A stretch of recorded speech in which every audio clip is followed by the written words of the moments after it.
for an update on the situation. Perhaps, Linda Kuhle, let's just start and give us an update on exactly what happened earlier in this year with regard to that hailstorm, what was promised by government and what has since not been delivered. Well, a very good afternoon to you, Michelle. We are indeed coming to you live from KaNyamazane here in Nelspruit. And what we understand is that on the 27th of May, there was a hailstorm that disrupted parts of this area, not just this community, but other communities as well around this area. And they were told by disaster management that an immediate plan would be to give them tents to actually cover up their houses. And later on, there'll be a certain amount of money that would be allocated to actually fix these roofs and actually, give or actually build new roofs for these people. But that hasn't happened so far. And after several months, they've decided to take to the streets to actually protest against this and actually ask questions as to what has actually happened to the money allocated. We understand that there is a certain money that was allocated, but when we were told here on the ground by one of the bystanders here, he told us that there is a standoff between the contractors and the municipality in terms of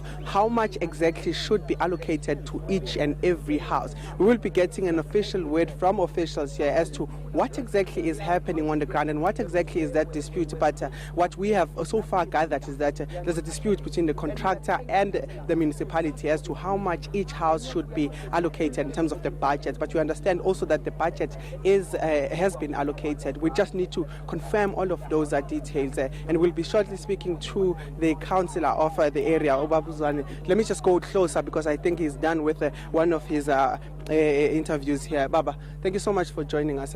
First and foremost, please just explain why are residents actually protesting today? KaNyamazane was a casualty of a storm that happened in May 27.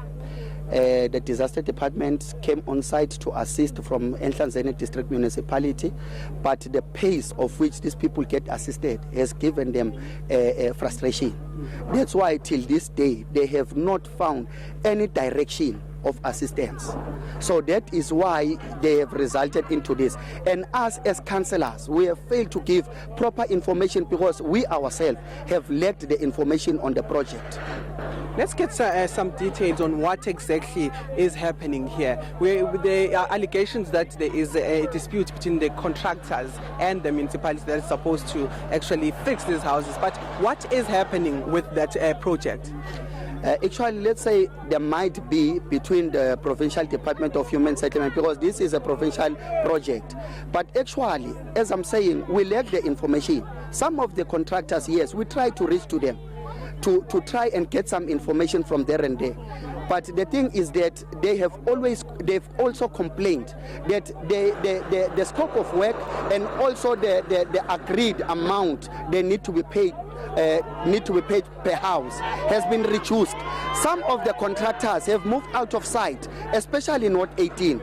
So, a contractor has moved out of sight because of failure to have an agreement when it comes to the pricings that they've agreed on. Just talk about the amount of the budget that was allocated to actually the Department of Human Settlement, as you say.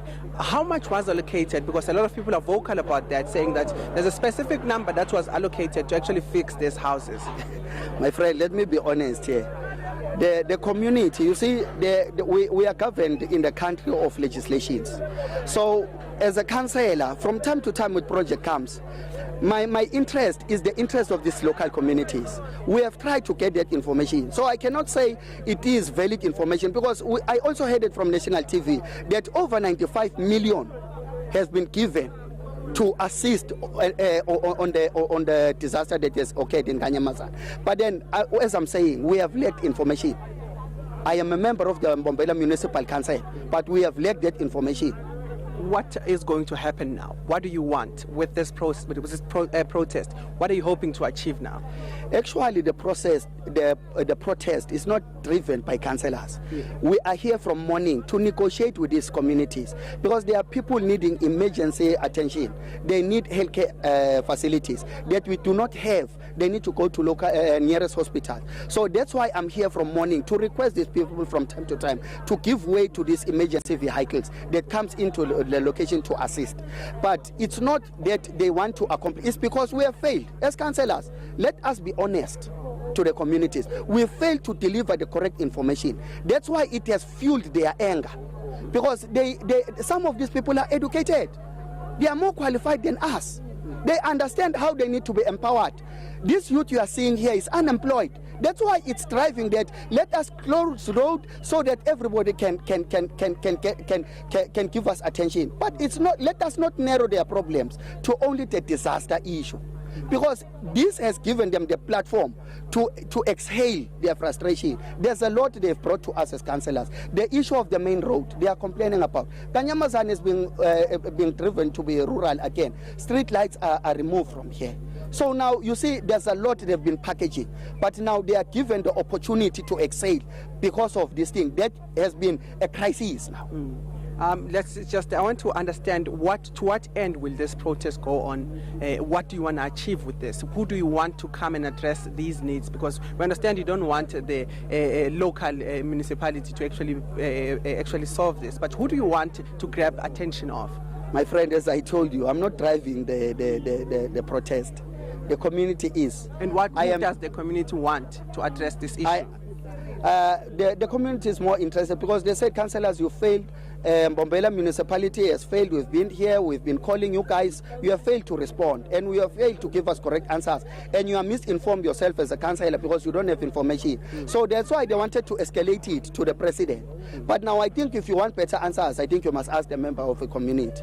All right, we'll definitely do that later on. But Michelle, just in a nutshell, what is happening is frustrations from community members. As you can see behind me, these are the scenes that are here. It's practically impossible to get inside this area unless you are allowed by these community members. The police are stationed 2-3 kilometers away from this area, and this area has been declared under the community administration, if I may put it in that regard. But they're saying no one goes in, no one goes out until they get what they want, which is to fix their houses. And they're saying they don't trust the municipality as well, because